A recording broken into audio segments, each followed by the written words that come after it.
চাচ্ছিল মদ হারাম হয়ে যাক, আল্লাহ তাআলা আয়াত নাযিল করে দিলেন।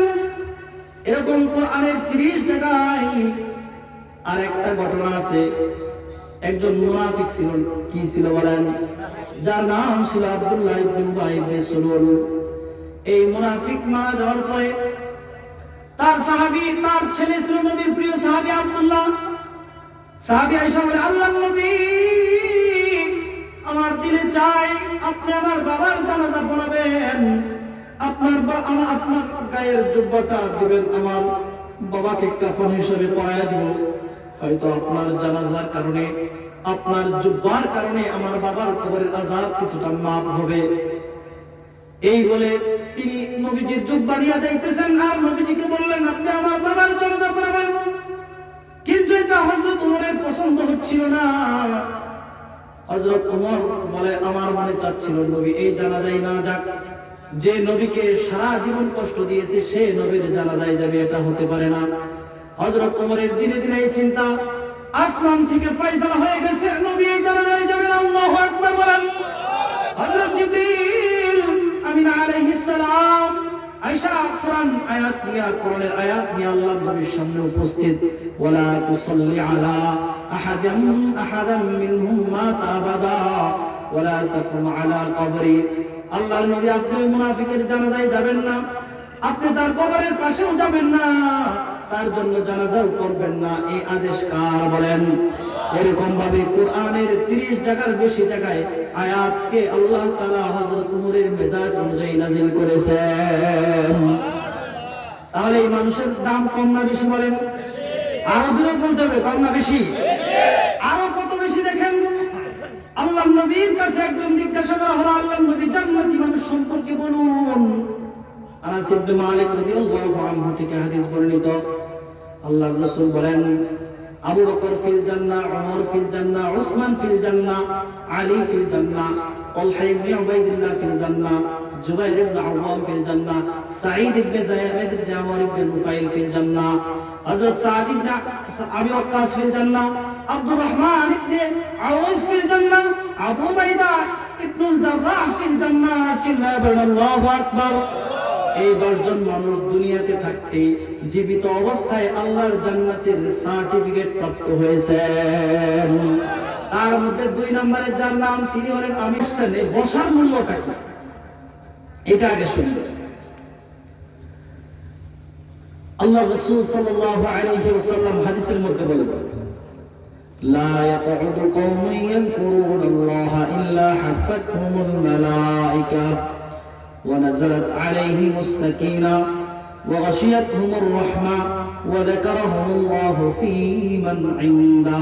جل وعلا الله أكبر. أرجل الله أكبر.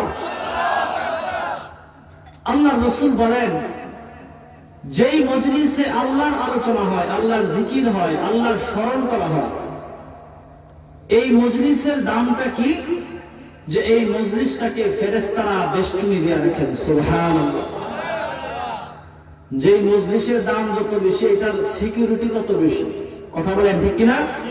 যে জায়গায় প্রধানমন্ত্রী, রাষ্ট্রপতি, মন্ত্রীরা থাকে, এই জায়গা সিকিউরিটি বেশি থাকে না? পুলিশ দিয়া, এসএসএফ দিয়া, তারপরে বিভিন্ন বাহিনী দিয়া এটা বেষ্টিত থাকে।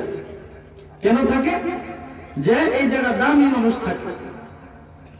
তো এখানে আপনারা দামি মানুষ বসছেন, তার মানে কি? যে এই জায়গাকে ফেরেশতা দিয়ে আল্লাহ বেষ্টন করে রাখছেন। সুতরাং এই জায়গায় যারা বসছে তারা দামি না কম দামি বলেন? নিঃসন্দেহে দামি। এতটুকুন শেষ নয়, আল্লাহর রাসূল বলেন, এই জায়গায় যারা বসছে তাদের উপর আমি আল্লাহ অনবরত রহম বর্ষণ করতে থাকি। এতটুকুন শেষ নয়, আল্লাহ তাআলা বলেন, আল্লাহর রাসূল বলেন, যারা এই মজলিসে বসছে আল্লাহ তাআলা তার নিকটতম ফেরেশতাদের সাথে আলোচনা করেন যে এই মজলিসে যারা বসছে আমি আল্লাহ তাআলা তাদের জীবনের এই বসার উসিলায় তাদেরকে আমি হেদায়েত দিয়ে দিলাম। তাহলে এই মজলিসের দামটা কি? মজলিসের দামটা কি? দেখবেন আল্লাহ তাআলা যার আলোচনা করে, এটা কি সৌভাগ্যের বিষয় না? কথার কথা মনে করেন আপনার এই দেশের রাষ্ট্রপতি বা প্রধানমন্ত্রীর সাথে খুব বেশি খাতির, রাষ্ট্রপতি বা প্রধানমন্ত্রী বলে যে অমুক এলাকার ফুলবাড়িয়া এলাকার একটা মানুষকে আমি চিনি, তার নাম আব্দুর রহমান বা আব্দুল করিম, এতে করে কি এই লোকটার দাম কমলো না বাড়লো বলেন দেখি? কারণ প্রধানমন্ত্রী তারা চিনে। তো প্রধানমন্ত্রী দুনিয়ার নেতা নেত্রীর আলোচনা মূল্যায়নকে আমরা দাম দেই, কিন্তু যিনি আহকামুল হাকিমিন, যিনি রব্বুল আলামিন, যিনি সবকিছুর মালিক, তিনি যখন আপনার নাম নিচ্ছেন, এটা কি সৌভাগ্যের লক্ষণ না? তাহলে ওই সৌভাগ্যকে যদি আমরা মূল্যায়ন করতাম, তাহলে এরকম প্যান্ডেল আরো কয়েকটা লাগতো। কথা বলেন ঠিক কিনা? এই জন্য একটু শরীরের মধ্যে একটু জোশ আনতে হবে, একটু স্পিরিট আনতে হবে। আমরা যেখানে বসছি এখানে ফেরেশতারা বেষ্টনী করে আছেন, এটা সাধারণ কোনো জায়গা নয়। এই জন্য এখনো যারা রাস্তাঘাটে আছেন, আরে বাবা, দুনিয়াতে কত সময় আল্লাহ যদি হায়াত দেয়, দোকানে আড্ডা দেওয়ার সময় অভাব পড়বে বলেন? গল্প গুজব ঘুমের অভাব পড়বে? আমরা তো দুনিয়াতে দুনিয়ার মতোই চলতেছি। অল্প সময় আল্লাহর জন্য ব্যয় করলে হয়তো আল্লাহ হেদায়েত দিতে পারেন কিনা বলেন? তো এই জন্য আমি আবার আহ্বান করব যে আমাদের এখানে আজকে যিনি প্রধান আলোচনা করবেন, আমাদের উস্তাদ আল্লামা মুফতি মাহমুদুল্লাহ কাসেমী হুজুর তো সারা দেশ নিয়ে এত ব্যস্ত, রেগুলার 4টা-5টা প্রোগ্রাম, তারপর আপনাদের এখানে আসবেন। হুজুর আয়েশা যদি দেখে মানুষ নাই, লক্ষ লক্ষ মানুষের, হাজার হাজার মানুষের সামনে আলোচনা করে, এদিকে আমাদের এলাকার বদনাম হবে না সুনাম হবে বলেন? তো এই জন্য আবার আহ্বান করতেছে, তারা এখনো বাহিরে আছেন, চলে আসেন ইনশাআল্লাহ। আল্লাহ তাআলা হয়তো এই মাহফিলের উসিলায় আমাদেরকে ক্ষমা করে দিবেন।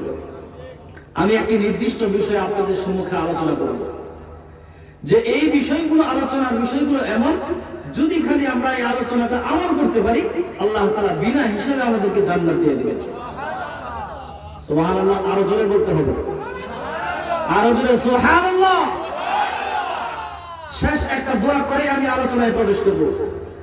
আপনাদেরকে যদি বলি পিছনে খালি থাকে, যে সামনের জায়গাটা পূরণ করবেন, আপনাদের কি কষ্ট হবে? আল্লাহকে খুশি করার জন্য একটু সুন্দর করি লিল্লাহি তাকবীর, লিল্লাহি তাকবীর, লিল্লাহি তাকবীর। মাশাআল্লাহ। এই যে একজন আলেমের কথাকে মূল্যায়ন করছেন, একটা মজলিসকে মূল্যায়ন করছেন, আমি তো মনে করি আল্লাহ তাআলা এই উসিলায় আমাদেরকে হেদায়েত দিয়ে দিতে পারেন কিনা বলেন? তো এই জন্য এখনো যারা বাহিরে আছেন, আপনাদের এই যে কথা শুনছেন, এটি দিল শান্ত হয়ে গেছে। যারা বাহিরে আছেন, আরে বাবা, ঘুম তো সারা জীবনই থাকবে, আসেন, বসুন, শুনুন, কারণ আলেমদের কথার দাম আছে কিনা বলেন? কোরআন হাদিস থেকে যে কথা বলা হয় তার উপকারটা কি? যেমন আপনার নাম শুনছেন, এক ব্যক্তি ছিল লুকমান হাকিম, নাম শুনেন নাই? কোরআনে নাম আছে, বড় নেককার জ্ঞানী মানুষ ছিলেন। লুকমান হাকিম তার সন্তানকে উপদেশ দেন, আলাইকুম বিমুজালাসাতিল উলামা ওয়াসতিমা'i কালামিল হুকামা ফাইন্নাল্লাহা তাআলা ইউহয়িল কলবাল মাইয়িতা বিনূরিল হিকমা কামা ইউহয়িল আরদাল মাইতাতাল কামা ইউহয়িল আরদাল মাইতা। লুকমান হাকিম বলেন, ও আমার সন্তান, যখনই সুযোগ আসবে তখন আলেমদের মজলিসকে আবশ্যক মনে করবা, আলেমদের মজলিসে বসে যাবা, কারণ আলেমদের কোরআন হাদিসের কথার দ্বারা তোমার দিলের উপকারটা কি হবে? আল্লাহর রাসূল একটা উদাহরণ পেশ করেন। আল্লাহর রাসূল বলেন, যখন অনাবৃষ্টির কারণে কোন জমিন যখন বৃষ্টি না হওয়ার কারণে ফেটে চৌচির হয়ে যায়, যখন ওই জমিনে বৃষ্টি হয়, তখন জমিটা ফসল ফলানোর জন্য যেমন উর্বর হয়ে যায়, ওরকম ভাবে আমরা দুনিয়ার পিছনে ছুটতে ছুটতে আমাদের দিলটা মরে গেছে। যখন কোন আলেম কোরআন থেকে হাদিস থেকে আলোচনা করবে, তার এই আলোচনার দ্বারা তোমার মৃত দিলটাকে আল্লাহ জীবিত করে দিবেন। আল্লাহু আকবার বলেন। কি করে দিবেন বলেন? জীবিত করে দিবেন। তখন দেখবেন দিলে প্রশান্তি আসতেছে, নামাজ ভালো লাগবে, রোজা ভালো লাগবে, আল্লাহর হুকুম ভালো লাগবে, নবীর তরিকা ভালো লাগবে। আর যখন দিল পয়সা যাবে, তখন আর এগুলো ভালো লাগবে না। কথা বলেন ঠিক কিনা? তো এই জন্য আমি যে আলোচনা করবো, আমি শুরুতে বলেছিলাম, আমি আপনাদের সম্মুখে পবিত্র কোরআনে কারীম, নাম কি বলেন? কোরআনে কারীমের 23 নম্বর সূরা, সূরার নাম হলো সূরাতুল মুমিনুন। নাম কি বলেন? সূরাতুল মুমিনুন। এই সূরা 10টি আয়াতের মধ্য থেকে আলোচনা করব। কয়টি আয়াত বলেন? এটা হলো এমন একটা যে পুরা কোরআনের বিষয়টাকে আল্লাহ তাআলা সংক্ষিপ্ত করে এখানে দিয়ে দিয়েছেন। সুবহানাল্লাহ। শুধু শুনবেন, আমল করবেন, আর সোজা জান্নাতে চলে যাবেন। আরো জোরে বলতে হবে সুবহানাল্লাহ। এত খুশি সংবাদ, সুবহানাল্লাহ। তো গলা চিরা বলা দরকার, কি বলেন? গলা চিরা বলা দরকার না?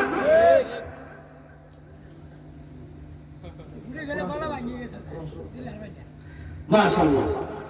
তো আমি বলতেছিলাম যে যে কথাগুলো বলবো কোরআন থেকে, কোরআন সম্পর্কে আমরা যেটা জানি, কোরআন এমন এক কিতাব, আল্লাহ তাআলা বলেন আলিফ লাম রা কিতাবুন আনজালনাহু ইলাইকা লিতুখরিজান নাস মিনাজ যুলুমাতি ইলান নূর। কোরআন এমন এক কিতাব, যারা কোরআনকে সামনে রাখবে, যারা কোরআনের আলোচনা শুনবে, কোরআনের উপর যারা আমল করবে, কোরআন তাদেরকে অন্ধকার থেকে বের করে আলোর দিকে নিয়ে যাবে। হযরত হাসান বসরি বলেন আদ-দুনিয়া কুল্লুহা যুলমাতুন, গোটা দুনিয়া হলো অন্ধকার, আর এই অন্ধকারের মধ্যে একমাত্র আলো হলো কোরআন। যেমন রাতে যদি পথ চলেন, রাতের অন্ধকারে আলো থাকলে, লাইট থাকলে যেমন পথ চলতে সহজ হয়, আপনার গন্তব্যে পৌঁছতে সহজ হয়, ঠিক অনুরূপ ভাবে এই দুনিয়ায় চলার সময় কেউ যদি কোরআনকে সামনে রাখে, আল্লাহ তাআলা বলেন এই কোরআন তাকে রাহনুমাই করে, পথ প্রদর্শন করে আল্লাহর জান্নাতে নিয়ে যাবে। তাহলে কোরআনের হুকুম মানার প্রয়োজন আছে কিনা বলেন? তাহলে আমি কোরআনের 23 নম্বর সূরা, কোরআনে কারীমের আয়াতগুলো যে নাজিল হয়, কিছু আয়াত আছে কোন কারণকে কেন্দ্র করে নাজিল হয়, এটাকে বলে শানে নুজুল। আর কিছু আয়াত আছে যেগুলো কোনো কারণ ছাড়াই আল্লাহ তাআলা মুহাম্মদুর রাসূলুল্লাহর উপর নাজিল করেন। চিল্লায়া বলেন আল্লাহু আকবার, আল্লাহু আকবার। তো এই আয়াতগুলো যখন নাজিল হয়, কোরআনে কারীমে নাজিল হওয়ার কয়েকটা ধরন আছে। যেমন একটা ধরন হলো মিসলা সালসালাতিল জারস। কোরআন নাজিল হইতো যখন, তখন ওহী আসার সময় ঘন্টা দড়ির ন্যায় শব্দ হইতো। কিসের মতো বলেন? স্কুল কলেজে ঘন্টা পিটাই দেখছেন না দপ্তরিয়া, এরকম আওয়াজ হইতো। আবার কখনো কখনো ফামাকাতনা সাআতান কাদাবিন নাহলি, মৌমাছির গুঞ্জনের ন্যায় আওয়াজ হইতো। কিসের ন্যায় বলেন? মৌমাছির ঝাঁক যখন এক জায়গা থেকে আরেক জায়গায় যায়, তখন একটা আওয়াজ হয় না? এরকম আওয়াজ হয়। তো এই আয়াতগুলো যখন নাজিল হয়, তখন বিখ্যাত সাহাবী হযরত ওমর রাদিয়াল্লাহু আনহু, নাম কি বলেন? আরো জোরে বলতে হবে, নাম কি? সাধারণ মানুষ না অসাধারণ মানুষ? অসাধারণ। কেমন অসাধারণ? আল্লাহর রাসূল বলেন, মানাকিব উমরের মধ্যে লেখা হয়, আল্লাহর রাসূল বলেন আমার পরে কোনো নবী নাই। নবী আছে? আল্লাহর নবীর পরে নবী আছে? যে বলবে আল্লাহর নবীর পরে নবী আছে, সে হলো কাফের। সে কি বলেন? এই জন্য মির্জা গোলাম আহমদ কাদিয়ানী নিজের মিথ্যা নবী দাবি করে, সে তো কাফের। তাকে যারা মানে, অনুসরণ করে, তারাও কাফের। কথা বলেন ঠিক কিনা? এই জন্য মুসলমানের দাবি, এই জমিনে যারা আল্লাহর নবীকে শেষ নবী মানে না, আমরা তাদেরকে এই জমিনে মুসলিম পরিচয় দেখতে চাই না। কথা বলেন ঠিক কিনা? এই জন্য কাদিয়ানীদেরকে কাফের ঘোষণা করা, এটা আমাদের মুসলমানদের প্রাণের দাবি। আল্লাহর নবী বলে আমার পরে কোনো নবী নাই। যদি নবী হতো তাহলে আল্লাহ ওমরকে নবুয়তি দিতেন। লাউ কানা বাদি নাবিয়্যুন লাকানা উমর, আমার পরে যদি কেউ নবী হতো, আল্লাহ ওমরকে নবুয়তি দান করতেন। তাহলে কেমন দাবি মানুষ যিনি নবী হওয়ার মতো যোগ্য? সুবহানাল্লাহ বলেন। এতটুকু শেষ নয়, মুফাসসিরিন ইকরাম বলেন কোরআনে কারীমের 30 জায়গার উপরে আল্লাহ তাআলা এমন আয়াত নাযিল করেছেন যে আয়াতের মেজাজটা আগে থেকেই হযরত ওমরের মেজাজটা এই আয়াতগুলোর মতোই ছিল। এজন্য আল্লাহ তাআলা কোরআনের তাফসীরের মধ্যে কোন জায়গায় বলা হয় হযরত ওমরের মেজাজটা ছিল ওহীর মেজাজ। চিল্লায়া বলেন আল্লাহু আকবার। কিসের মেজাজ বলেন? হযরত ওমর আগে দামি ছিলেন না, কিন্তু ঈমান আনার কারণে দামি হয়েছেন। কিসের কারণে বলেন? ঈমান আনার ঘটনা আরো হৃদয়দারক। আল্লাহর নবী রাসূল ঘটনা বর্ণনা করেছেন। 2 উমরের জন্য দোয়া করেছেন, আল্লাহুম্মা আইজিল ইসলাম বিআহাদিল উমরাইন, আল্লাহ দুই উমর দিয়া ইসলামকে, দুই উমরের মধ্যে যে কোনো এক উমর দিয়া ইসলামকে শক্তিশালী করুন। একজনের নাম হলো উমর ইবনুল খাত্তাব, আর একজনের নাম হলো উমর ইবনে হিশাম, যার নাম আবু জেহেল। আল্লাহ তাআলা হযরত উমরকে কবুল করলেন। আবু জেহেল ঘোষণা করেছে, কে আছো মুহাম্মদের গর্দানটা কেটে আমার সামনে হাজির করবা। মক্কার কারো সাহস নাই। হযরত উমর দাঁড়ায় বলেন, আমি আছি। নাউজুবিল্লাহ বলেন। গুসাই নবীজির কল্লা কাটার জন্য যাচ্ছেন। যাওয়ার পথে হযরত নুআইম রাদিয়াল্লাহু নামে একজন সাহাবীর সাথে সাক্ষাৎ। জিজ্ঞাসা করেন, উমর কোথায় যাচ্ছেন? বলে, মুহাম্মদের ফয়সালা করার জন্য যাচ্ছি। ওই সাহাবী বলে, মুহাম্মদের ফয়সালা কি করবেন?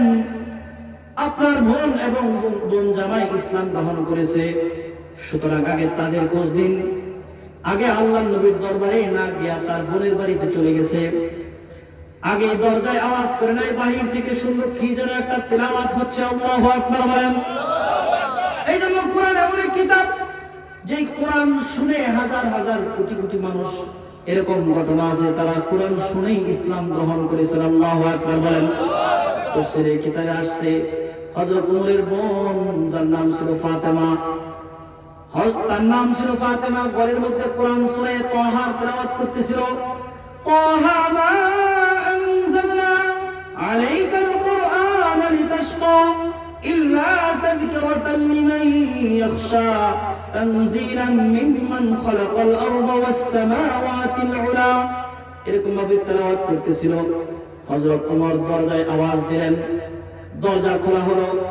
হযরত ওমর বলে, তোমরা ঘরে কি করতেছিলে? কি যেন তেলাওয়াত করতেছিলাম। হযরত ওমরের বোন কোরআনের সেই পৃষ্ঠাটা লুকানোর চেষ্টা করতেছিলেন, কিন্তু হযরত ওমর দেখে ফেললেন। তাদের দুইজনকে প্রহার করলেন। লম্বা ঘটনা। শেষে বলল, তোমরা কি যেন করতেছিলে, আমাকে একটু শোনাও। হযরত ওমরের বোন বলে, তুমি মুশরিক, তুমি নাপাক, সুতরাং তুমি এটা শুনে তোমার ফায়দা কি? হযরত ওমর বলে, তারপরেও শোনাও। কোরআনের তেলাওয়াত শুরু করা হচ্ছে, আর হযরত ওমরের দুই চোখ দিয়ে ঝরে পানি পড়তেছে। আল্লাহু আকবার বলেন। আল্লাহ তাআলা কোরআনের তেলাওয়াতের মাধ্যমে হযরত ওমরের দিলের ভিতরে হেদায়েতের নূর জ্বালিয়ে দিয়েছেন। হযরত ওমরের দিল নরম হয়ে গেছে। বনের ঘর থেকে বের হয়ে আল্লাহর নবীর দরবারের দিকে যাচ্ছেন। সাহাবীরা দেখে বলেন, আল্লাহর নবী হযরত ওমর আসতেছেন। আল্লাহর নবী বলেন, আসতে দাও, ওমরকে আসতে দাও। আল্লাহর নবীর দরজার সামনে দাঁড়াইছে। আল্লাহর নবী তাকে বললেন, ওমর, ওয়েলকাম ওয়েলকাম, সুস্বাগতম, আহলান সাহলান, আসো ওমর। আল্লাহর নবীর কাপড়ের আস্তিনের কোণার কাছে বসে হযরত ওমরের দুই চোখ দিয়ে পানি পড়তেছে। আল্লাহু আকবার বলেন। হযরত রাসূলকে বলে, আল্লাহর নবী, আমার দিল চায় আমি আপনার ধর্ম গ্রহণ করি, আমাকে কালিমা পড়া মুসলমান বানায় দিন। আল্লাহর নবী কালেমা পড়ায় হযরত ওমরকে মুসলমান বানায় দিলেন। হযরত ওমর জিজ্ঞাসা করে, আল্লাহর নবী, আমরা যে দিন গ্রহণ করেছি এই দিন কি সত্য নাকি? আল্লাহর নবী বলে, নিশ্চয়ই সত্য।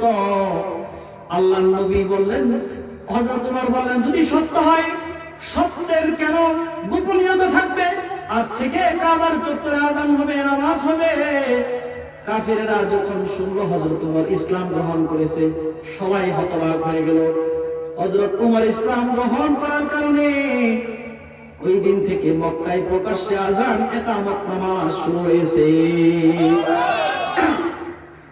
এমন একজন মানুষ বলতেছেন, হযরত ওমরের মেজাজ অনুযায়ী কয়েক জায়গায় কোরআনের কয়েক জায়গায় আয়াত নাযিল হয়েছে। যেমন একটা আয়াত আছে, পর্দার আয়াত। আল্লাহর নবী হযরত যায়েনব বিনতে জাহাশকে যখন বিবাহ করলেন, ওই সময় সমস্ত মানুষ কলিমার জন্য আল্লাহর নবী সাহাবীদেরকে দাওয়াত দিলেন। ওই সময় আল্লাহর নবীর স্ত্রী আমাদের উম্মুল মুমিনিন ঘরের এক কোণে বসা ছিলেন, আর মানুষেরা ঘরের ভিতর দিয়ে চলাচল করতেছিল। হযরত ওমরের এটা পছন্দ হয় নাই। হযরত ওমর মনে মনে চিন্তা করলেন, আল্লাহর নবীর স্ত্রী আমাদের মা, তার শানে যদি একটা কোরআনের আয়াত নাযিল হইতো কতই না ভালো হইতো। আল্লাহ তাআলা ওই মজলিসে আয়াত নাযিল করে দেন, ইয়া আইয়ুহান নাবিয়্যু لا تدخلوا بيوت النبي إلا أن يؤذن لكم إلى طعام غير ناظرين إناه الله أكبر বলেন যে হে ঈমানদাররা তোমাদেরকে যখন দাওয়াতের জন্য ডাকা হয় আগে যা ওখানে বসে থাকিও না তোমরা নারীদের সাথে পর্দা করো وإذا سألتموهن متاعا فاسألوهن من وراء حجاب নারীদের কাছ থেকে যখন কিছু চাইবা নারীদের সামনে যাইবা না পর্দার আড়াল থেকে কিছু চাও যদি পর্দার আড়াল থেকে চাও তাহলে এই চাওয়া তোমার এবং নারীর দিনের জন্য পবিত্রতার কারণ হবে এরকম আবার একাধিক জায়গায় যেমন মদের আয়াত মদের সম্পর্কে হযরত উমরের মন চাচ্ছিল যে মদের সম্পর্কে আল্লাহ তাআলা আমাদেরকে সুস্পষ্ট বিধান দান করুক আল্লাহ তাআলা কয়েক দফায় মদকে যখন হারাম করলেন কোরআনে কারীমের মধ্যে আল্লাহ তাআলা আয়াত নাযিল করে দিলেন ইয়া আইয়ুহাল্লাযীনা আমানু ইন্নামাল খামরু ওয়াল মাইসিরু ওয়াল আনসাবু ওয়াল আজলাম চিল্লায়া আল্লাহু আকবার হযরত উমরের মনে চাচ্ছিল মদ হারাম হয়ে যাক আল্লাহ তাআলা আয়াত নাযিল করে দিলেন এরকম কোরআনের 30 জায়গায় আরেকটা ঘটনা আছে একজন মুনাফিক ছিল কি ছিল বলেন যার নাম ছিল আব্দুল্লাহ ইবনে উবাই ইবনে সুলুল এই মুনাফিক মারা যাওয়ার পরে তার সাহাবী তার ছেলে ছিল নবীর প্রিয় সাহাবী আব্দুল্লাহ সাহাবী আয়েশা বলে আল্লাহর নবী আমার দিলে চাই আপনি আমার বাবার জানাজা পড়াবেন আপনার গায়ের যোগ্যতা দিবেন আমার বাবাকে কাফন হিসেবে পরায়া দিব হয়তো আপনার জানাজার কারণে আপনার জুব্বার কারণে আমার বাবার কবরের আযাব কিছুটা মাফ হবে এই বলে তিনি নবীজির জুব্বা নিয়ে যাইতেছেন আর নবীজিকে বললেন আপনি আমার বাবার জানাজা পড়াবেন কিন্তু এটা হযরত উমরের পছন্দ হচ্ছিল না হযরত উমর বলে আমার মনে চাচ্ছিল নবী এই জানাজায় না যাক যে নবীকে সারা জীবন কষ্ট দিয়েছে সে নবীর জানাজায় যাবে এটা হতে পারে না হযরত উমরের দিনে দিনে এই চিন্তা আসমান থেকে ফয়সালা হয়ে গেছে নবী এই জানাজায় যাবেন আল্লাহু আকবার বলেন হযরত জিবরিল আমিনা আলাইহিস সালাম আয়েশা কোরআনের আয়াত নিয়ে আল্লাহর নবীর সামনে উপস্থিত ওয়ালা তুসাল্লি আলা আহাদাম মিনহুম মাতা আবাদা ওয়ালা তাকুম আলা কবরি আল্লাহর নবী আপনি মুনাফিকের জানাজায় যাবেন না আপনি তার কবরের পাশেও যাবেন না তার জন্য জানাজাও করবেন না এই আদেশ কার বলেন এরকম ভাবে কোরআনের 30 জায়গার বেশি জায়গায় আয়াতকে আল্লাহ তাআলা হযরত উমরের মেজাজ অনুযায়ী নাযিল করেছেন তাহলে এই মানুষের দাম কম না বেশি বলেন আরো জোরে বলতে হবে কম না বেশি আরো কত বেশি দেখেন আল্লাহর নবীর কাছে একজন জিজ্ঞাসা করা হলো আল্লাহর নবী জান্নাতি মানুষ সম্পর্কে বলুন আনাস ইবনে মালিক রাদিয়াল্লাহু আনহু থেকে হাদিস বর্ণিত আল্লাহর রাসূল বলেন আবু বকর ফিল জান্নাহ উমর ফিল জান্নাহ উসমান ফিল জান্নাহ আলী ফিল জান্নাহ তালহা ইবনে উবাইদুল্লাহ ফিল জান্নাহ জুবাইর ইবনে আওয়াম ফিল জান্নাহ সাঈদ ইবনে যায়েদ ইবনে আমর ইবনে নুফাইল ফিল জান্নাহ হযরত সাদ ইবনে আবি ওয়াক্কাস ফিল জান্নাহ আব্দুর রহমান ইবনে আউফ ফিল জান্নাহ আবু বাইদা ইবনুল জাররাহ ফিল জান্নাহ চিল্লায়া আল্লাহু আকবার এই 10 জন মানুষ দুনিয়াতে থাকতে জীবিত অবস্থায় আল্লাহর জান্নাতের সার্টিফিকেট প্রাপ্ত হয়েছেন তার মধ্যে 2 নম্বরে যার নাম তিনি হলেন আমিরুল মুমিনিন খলিফাতুর রাসূল হযরত ওমর রাদিয়াল্লাহু আনহু হযরত ওমর বলেন আমি একদিন নবীজির সাথে আমরা সাহাবীরা চলতেছিলাম নবীজির সাথে একদিন চলতেছিলাম হঠাৎ করে নবীজি দাঁড়ায় গেছেন তারা ফাস্তাকবালাল কিবলাতা ওয়া রাফা ইয়াদাইহি নবী দাঁড়ায় কিবলার দিকে 2 হাত উঠায় দিয়েছেন তখন আমরা নবীজির সাথে চলতেছিলাম আওয়াজ শুনতে পাওয়া ইয়াসমাউ ইনদাহু কাদাবিন নাহলি নবীজির পাশে থেকে মৌমাছির ন্যায় গুনগুন আওয়াজ শুনতে পেলাম আমরা অনুভব করলাম নবীর কাছে ওহী আসবে কি আসবে বলেন আরো জোরে বলেন কি আসবে ওহী আসবে মানে যেটা কোরআন এটা আল্লাহর নবীর কাছে আসবে আল্লাহর নবীর জবান দিয়ে দোয়া বের হয়ে গেল আল্লাহুম্মা জিদনা ওয়া লা তানকুসনা ওয়া আকরিমনা ওয়া লা তুহিননা ওয়া আতিনা ওয়া লা তাহরিমনা ولا تؤثر علينا ولا تؤثر علينا وارض عنا এরকম ভাবে আল্লাহর নবী দোয়া করতেছিলেন। আল্লাহর নবী বলেন, উমর আমি আল্লাহর কাছে দোয়া করলাম আমার উম্মতকে বাড়িয়ে দিন, কম দিয়েন না, সম্মানিত করুন, অসম্মানিত করিয়েন না। এরকম দোয়ার পরে বলতেছেন, লাকাদ নাযালাত 10 আয়াতিন, আমার নিকট সূরা মুমিনুনের 10টি আয়াত আসছে, মান আকামাহুন্না দাখালাল জান্নাহ। আল্লাহু আকবার বলেন। আল্লাহর রাসূল বলেন, উমর জেনে রাখো, যে ব্যক্তি 10 আয়াত মানবে, আমি আল্লাহ তাআলা বলেছেন তাকে আল্লাহ বিনা হিসাবে জান্নাত দিবেন। আল্লাহু আকবার বলেন। এখন প্রশ্ন হলো, বিনা হিসাবে জান্নাতে যাইতে চাই কিনা? চাই? দুই হাত তুলে দেখায় যে কারা কারা বিনা হিসাবে জান্নাত যেতে চায়। লিল্লাহি তাকবীর, লিল্লাহি তাকবীর। আল্লাহ আপনার এই বান্দাদেরকে কবুল করুন, বলুন আমিন। আল্লাহ যেন বিনা হিসাবে জান্নাতে দিয়ে দেয়। এখন এই বিনা হিসাবে যাওয়া, জান্নাতে যাওয়ার গুণগুলো কি শুনতে রাজি আছি তো ইনশাআল্লাহ? এতক্ষণ ভূমিকা বললাম, এখন বিনা হিসাবে জান্নাতে যাওয়ার কি কি কোয়ালিটি আর গুণ লাগবে। প্রথম যে গুণটা, এই গুণটা হলো মৌলিক গুণ। কি গুণ বলেন দেখি? মৌলিক বলতে কি আপনাদেরকে সহজে বোঝাই। যেমন আপনি গরুর জন্য ঘাস কাটতে গেছেন, ঘাস কাটতে যাই না গরুর জন্য, আমরা ঘাস কাটতে গেছি, খাসার চতুর্পাশে আছে কিন্তু তলা অংশটা নাই। এখন সারা জীবন যদি ঘাস কাটা এই খাসার মধ্যে রাখেন, এই খাসা ঘাসে ভরবে? যতই রাখেন ততই কি হবে বলেন? পড়ে যাবে।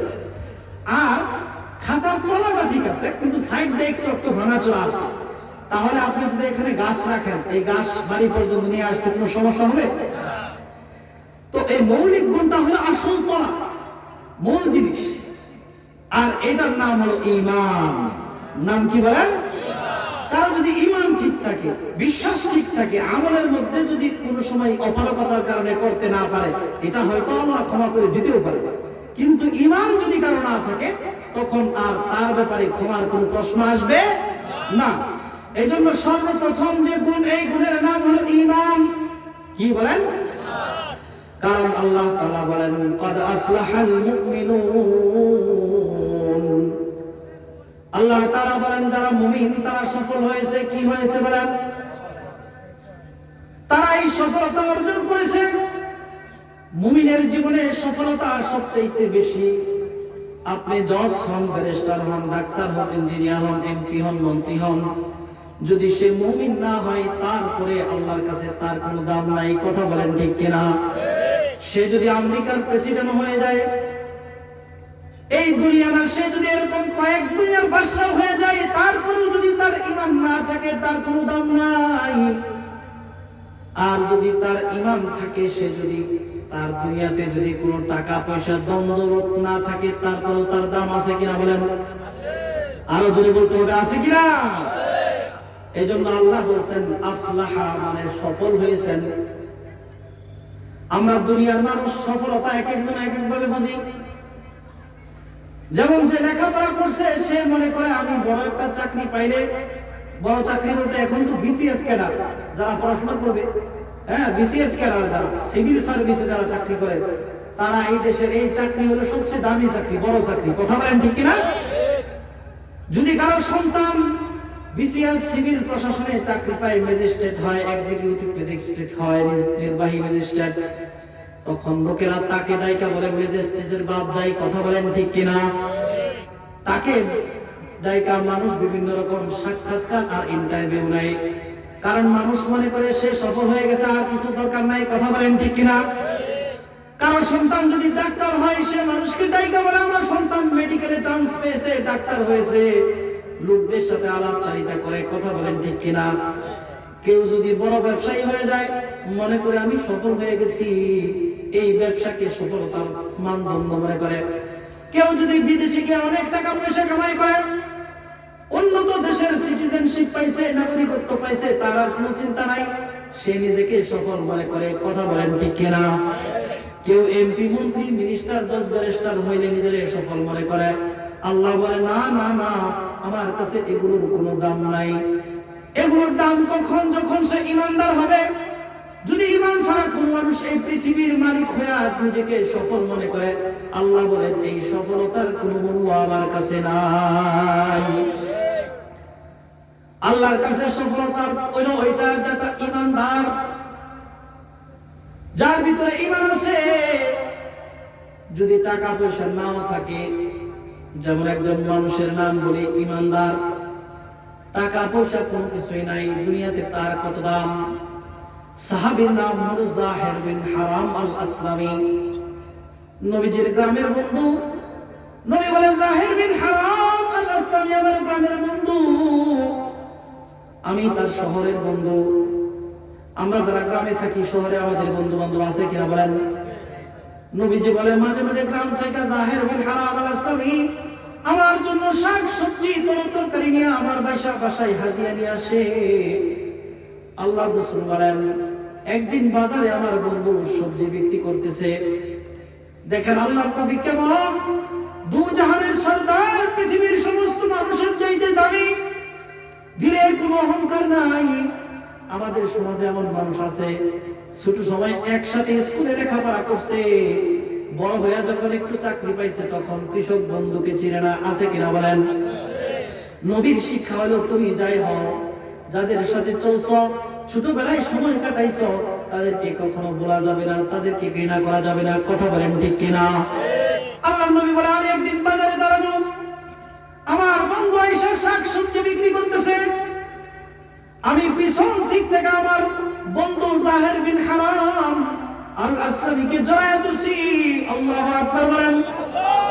জড়ায় ধরে বলতেছে মাই ইয়াশতারি হাদাল আবদ, কে আসসালামু আলাইকুম, গোলামকে খরিদ করবা কিনবা? যাহির বিন হারাম আল আসলামী বলে কে আমাকে পিছন দিক থেকে জড়ায় ধরছেন?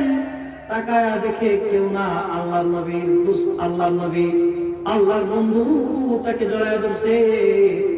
যাহির বিন হারাম আল আসলামী বলে নবী গো, আমাকে কে কিনবে? আমার তো কোনো দাম নাই, আনা কাসিদুন, আমি মূল্যহীন। আল্লাহর নবী বলে ও যাহির বিন হারাম আল আসলামী এভাবে বলিও না, আনতা ইনদাল্লাহি গাল, আনতা ইনদাল্লাহি লাস্তা বিকাসিদিন, তুমি আল্লাহর কাছে দামি, তুমি মূল্যহীন নও, কারণ তুমি ঈমানদার। আল্লাহু আকবার বলেন। তোমার ভিতরে ঈমান আছে, আর ঈমানের কারণে আল্লাহ তাআলার কাছে তোমার দাম পৃথিবীর সবচেয়ে বেশি। কেমন বেশি? অন্য এক হাদিসে, অন্য আয়াতে আল্লাহ তাআলা কোরআনে কারীমের ঘটনা আছে, 30 পারার মধ্যে সূরাতুল আবাসা নাম কি বলেন? সূরাতুল আবাসা এই সূরার প্রথম কয়েকটি আয়াত এই আয়াতকে কেন্দ্র করে নাযিল হয়েছে। নবীজি একদিন কাফেরদের সাথে মজলিসে বসে কাফেরদেরকে ঈমানের দাওয়াত দিতেছেন। কিসের দাওয়াত বলেন? ঈমানের দাওয়াত দিতেছেন। এমন সময় আল্লাহর নবীর একজন অন্ধ সাহাবী, নাম কি? আব্দুল্লাহ ইবনে উম্মে মাকতুম। নাম কি বলেন? আব্দুল্লাহ ইবনে উম্মে মাকতুম। সাহাবী আয়েশা না দেখে নাই যে নবীজির সামনে কারা আছে। সাহাবী আয়েশা দিন সম্পর্কে জিজ্ঞাসা করেছে। আল্লাহর নবী মনে মনে ভাবতেছেন এটা তো আমার সাহাবী, তাকে তো পরেও কথা যাবে, বলা যাবে, আগে যারা বেঈমান তাদেরকে আগে দাওয়াতটা দিয়ে নেই। আল্লাহর নবী এই ভেবে বারবার ওই সাহাবীর কথাই বিরক্তি হচ্ছিলেন। আল্লাহ তাআলার কাছে এটা পছন্দ হয় নাই। চিল্লায়া বলেন আল্লাহু আকবার। এটা পছন্দ হয় নাই। আল্লাহ তাআলা তার দোস্তকে তামবিহ দিয়ে দিয়েছেন, সতর্কতা বাণী বলছেন, হাবিব আর কখনো এমনটি করবেন না, সব সময় কাফেরদের উপর মুমিনকে প্রাধান্য দিবেন। আবাসা ওয়া তাওয়াল্লা আন জাআহুল আ'মা ওয়া মা ইউদরিকা লাআল্লাহু ইয়াযাক্কা। আল্লাহর নবী আপনার চাইতে আপনার কাছে আয়েশা ওই কাফেরদের তুলনায় মুমিনকে মূল্যায়ন করেন, কারণ হয়তো মুমিন আপনার কাছে আয়েশা তার দিলের পরিচ্ছতা অর্জিত হইতো। এর থেকে বোঝা গেল হাজার কোটি কাফেরের চাইতে একজন অন্ধ মুমিনের দাম আল্লাহর কাছে বেশি। এরকম না, যদি সে কালো হয়, দেখতে সুন্দর না হয়, দেখতে যদি কালো হয়, যদি চেহারা ছবি ভালো না হয়, যেমন একজন সাহাবীর নাম হযরত বেলাল ইবনে রাবাহ রাদিয়াল্লাহু আনহু, আফ্রিকার মানুষ ছিলেন, দেখতে খাটো ছিল, চুলগুলো কুকরানো ছিল, গায়ের রং যেমন কালো ছিল, ঠোঁটগুলো মোটা মোটা ছিল। তিনি ছিলেন গোলাম, ছিলেন উমাইয়ার। কার বলেন? উমাইয়ার কিনা গোলাম ছিলেন। যখন নবীজির কাছে আসছে, আয়েশা ইসলাম গ্রহণ করছে। এই বেলাল রাদিয়াল্লাহু আনহুর পরীক্ষা অনেক বেশি ছিল।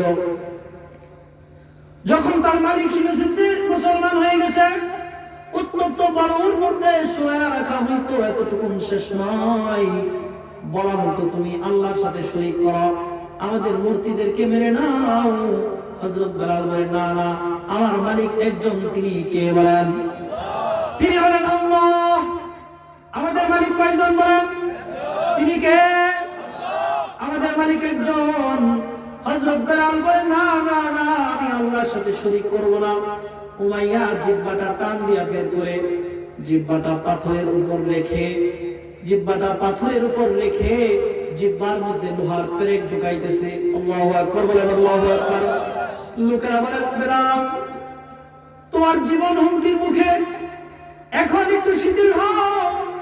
হযরত বেলাল বলে, জফা जो इश्क में होती है वो जफा ही नहीं, सतम ना हो तो मोहब्बत में कुछ मजा ही नहीं। अल्लाहु আকবার বলেন।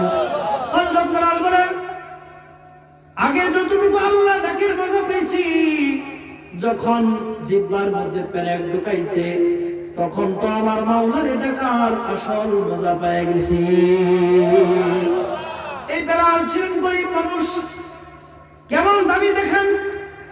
মক্কা যখন বিজয় হবে, আল্লাহ নবী মক্কা বিজয়ের দিন আল্লাহ নবী নিজে বলতেছেন, কুল জাআল হক ওয়া যাহাকাল বাতিল। কুরআনের আয়াত পড়তে পড়তে মক্কার ভিতর থেকে মূর্তি অপসারণ করতেছেন। সাহাবীদেরকে হুকুম দিচ্ছেন, সাহাবীরা জমজমের পানি উঠাও, জমজমের পানি দিয়া এই কাবা ঘরকে পবিত্র করো। ওই দিন বিজয়ের দিন আল্লাহ নবী নামাজ পড়বেন। আল্লাহর নবী খুঁজতেছেন, আইনা বেলাল, বেলাল কোথায়? আজকের মুসলমানদের বিজয়ের দিন, আজকের মুসলমানদের যে খুশির দিন, মহা উৎসবের দিন, আজকের দিনের আযানটা আমার প্রিয় সাহাবী রাসূলের মুয়াজ্জিন বেলাল দিবে। আল্লাহু আকবার বলেন।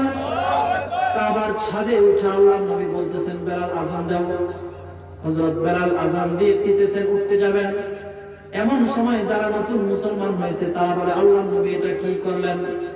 আজকের এই স্মরণীয় দিন, আজকের এই অবিস্মরণীয় দিন, এই দিনের জন্য আল্লাহর নবী কি মক্কার কোন সম্ভ্রান্ত মানুষ পান নাই? এই দিনের জন্য কি আল্লাহর নবী মক্কার কোন ভালো কণ্ঠের ওরা দেখতে সুন্দর এমন মানুষ পাই নাই যে হাবশার একজন গোলামকে দিয়ে আজকের দিনের আযান দেওয়াইলেন? আল্লাহর নবীর কাছে এই খবর আল্লাহ পাঠিয়ে দিয়েছেন। আল্লাহু আকবার বলেন। ওইদিকে নতুন মুসলমানরা মনে মনে চিন্তা করতেছে, এদিকে আল্লাহ তাআলা জিবরাইল আলাইহিস সালামের মাধ্যমে কোরআনের আয়াত দিয়ে দিয়েছেন। সূরা হুজুরাতের আয়াত আল্লাহ তাআলা বলেন, ইয়া আইয়ুহান নাস ইন্না খলাকনাকুম মিন যাকারিন ওয়া উনসা ওয়া জাআলনাকুম শুউবা ওয়া ক্বাবাইলা লিতাআরাফু ইন্না আক্রামাকুম ইনদাল্লাহি আতকাকুম ইন্নাল্লাহা আলীমুন খাবীর। আল্লাহু আকবার বলেন। আল্লাহ তাআলা বলেন, হে মানব সকল শুনে রাখো, তোমাদের দুনিয়ার বংশ পরিচয় দিয়েছি তোমাদের পরস্পর পরিচিতির জন্য। আমি তোমাদেরকে বংশ পরিচয় দেখে মর্যাদা দেই না, বরং আমার কাছে তো তার দাম বেশি যে আল্লাহকে ভয় করে, যার দিল পরিষ্কার, যার দিলে ঈমান আছে, আমি আল্লাহ তাকে সম্মানিত করি। আল্লাহু আকবার বলেন। নবীজি মজলিসে দাঁড়ায় বললেন, এই তোমরা কে আছো? বেলালকে নিয়ে কে মনে মনে সন্দেহ পোষণ করেছো? বেলালের সামনে আল্লাহ কোরআনের আয়াত নাযিল করে হযরত বেলালকে আরো বেশি সম্মানিত করে দিয়েছেন। এইজন্য হাদিসে আল্লাহ রাসূল বলেন, ইন্নাল্লাহা তাআলা লা ইয়ানজুরু ইলা সুওয়ারিকুম ওয়া আমওয়ালিকুম ওয়ালাকিন ইয়ানজুরু ইলা কুলুবিকুম ওয়া আমালিকুম। আল্লাহু আকবার বলেন। আল্লাহ বলে, আমি ধন সম্পদ দেখি না, কার চেহারা সুন্দর কার চেহারা খারাপ, কে দেখতে লম্বা কে খাটো এটা দেখি না, আমি আল্লাহ তো তার মানুষের কলব দেখি আর মানুষের আমলের সৌন্দর্য দেখি। বেলালের আমল সুন্দর, বেলালের কলম সুন্দর, এই জন্য বেলালের দাম আমার কাছে বেশি। এই জন্য আজকের দিনের আযান দেওয়ার হকদার হলো বেলাল। কারণ বেলালের দ্বীনের জন্য যে কুরবানি, ইমানের জন্য যে কুরবানি, তা মক্কার অনেক নতুন মুসলমানদের ছিল না। এই জন্য ইমানদারের দাম আছে কিনা বলেন? এটা হলো দুনিয়াতে ইমানদারের মর্যাদা। মুসলিম শরীফের মধ্যে হাদিস আসছে ইমানদারের মর্যাদা পরকালে কেমন হবে, জান্নাতে কেমন হবে। চিল্লায়া বলেন আল্লাহু আকবার, আর জোরে বলেন আল্লাহু আকবার। আল্লাহ রাসূল বলেন মান কানা ফি কলবিহি মিসকাল হাববাতিন খারদালিন মিন ঈমান ফাদাখালাল জান্নাহ। আল্লাহু আকবার বলেন। আল্লাহ রাসূল বলেন যার দিলের ভিতরে সরিষার দানা পরিমাণ ঈমান থাকবে, সরিষার দানা পরিমাণ ঈমান কি পরিমাণ বলেন? সরিষার দানা কয়েক ওজন, অনেক বড়। বরঞ্চ এখন যারা জান্নাহ শব্দের ব্যাখ্যা করেন তারা বলেন যে সরিষার দানা পরিমাণ ঈমান, এটা কথাটা জান্নাহ শব্দের কথা সরিষার দানা চাইতে আরো ছোট। যেটা মাইক্রোস্কোপ দিয়ে যদি ধরা হয় যে সরিষার দানা 70 ভাগ করলে যেটা যতটুকু হয় ততটুকু হলো জান্নাহ। অর্থাৎ আমার আপনার কলবে যদি এতটুকু ঈমান থাকে। আমাদের আজকের প্রধান মেহমান আমাদের উস্তাদ শেখ আল্লামা মুফতি মাহবুবুল্লাহ কাসেমী হুজুর চলে আসছেন। শুরু হবে নারে তাকবীর, নারে তাকবীর, নারে তাকবীর। আজকের মাহফিলের পক্ষ থেকে হুজুরকে শুভেচ্ছা স্বাগতম, সকলে বলি শুভেচ্ছা স্বাগতম। সম্মানিত উপস্থিতি, আমি তো শুধু হুজুর আসার অপেক্ষা করতেছিলাম। উস্তাদজি চলে আসছেন, আমার কথাটা আমি এখানেই শেষ করে দিতেছি। বলতেছিলাম যে ইমানদারের মর্যাদা, ইমানদারের মর্যাদা কি? পরকালে যার ঈমান হবে জান্নাহ পরিমাণ, তাকে আল্লাহ তাআলা এই 10 দুনিয়া ওয়া ইন্নালাকা মিথলা আশারাতি আমসালিদ দুনিয়া, 10 দুনিয়ার সমান আল্লাহ একটা জান্নাত দিবেন। সুবহানাল্লাহ। আর নবীকে মহব্বত করা ঈমান।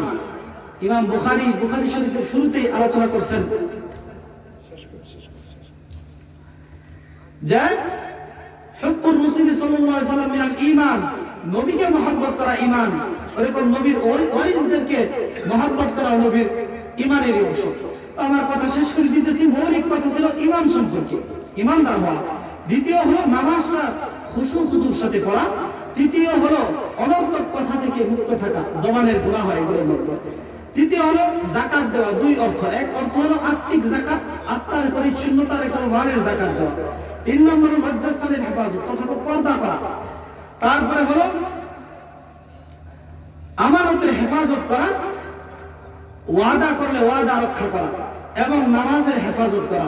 আল্লাহ তাআলা বলেন যারা এই গুণগুলো মানবে উলাইকা হুমুল ওয়ারিসুন, তাদেরকে আল্লাহ তাআলা জান্নাতুল ফিরদাউসের মালিক বানিয়ে দেবেন। সুবহানাল্লাহ বলেন। আমল করতে পারবো তো ইনশাআল্লাহ আমরা? তো আমি আর হুজুরকে বসায় রেখে কথা বলার তো কোনো সুযোগই নাই।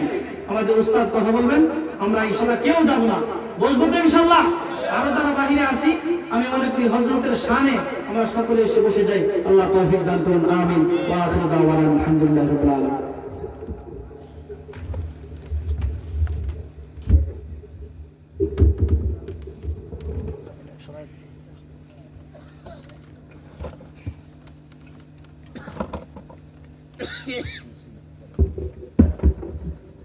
আলহামদুলিল্লাহ, হযরত অত্যন্ত গুরুত্বপূর্ণ আলোচনা করতেছিলেন।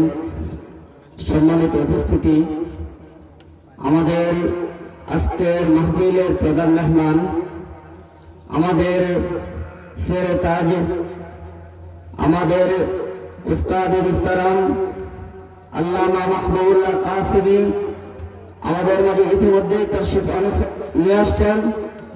হযরত আমাদের সামনে মূল্যবান তাকরীর পেশ করবেন। তো আমি সম্মানিত এলাকাবাসী ভাইদেরকে দৃষ্টি আকর্ষণ করে বলছি, সকলেই দ্রুত মাহফিলে চলে আসি। হযরত আমাদের সামনে মূল্যবান নসিহত পেশ করবেন। এর পর্যায়ে আমাদের সামনে গুরুত্বপূর্ণ